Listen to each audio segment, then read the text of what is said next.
Let's go and make some food-safe fake blood. What you're going to need is some Karo syrup, along with also a 2 tablespoon measuring spoon, blue food dye, red food dye, something to mix this with, a container to put this into. So let's get started by pouring the corn syrup into this measuring spoon. Make sure it's filled up the entire way. And after it's filled up the entire way, which this is pretty viscous, it's going to take a little bit to fill it. Now we're going to go and put this into our container.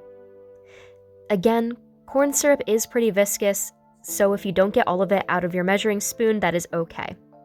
Now you're going to need just about 5 to 6 drops of red food dye, but I am using food gel, and this is just about the equivalent of what it would be. So now go and mix that up, and after it's mixed, go and add 1 drop of blue food dye in. Mix that up again, and this is just about what the color of this should be. If it's too dark, you can always add more red, and if it's too light, you can always go and add more blue. But it shouldn't be too dark, and it shouldn't be too red.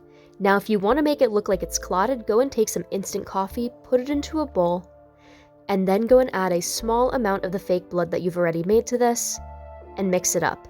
There should be still some clumping for this. It shouldn't get fully and totally liquidy. You do want some of these clumps, and this is what it should look like after.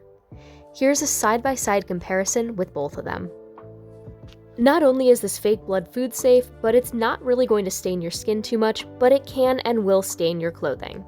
And if you want to learn how to make a fake cut with scar wax that you've also made, come back later and watch my next video. Thank you for watching.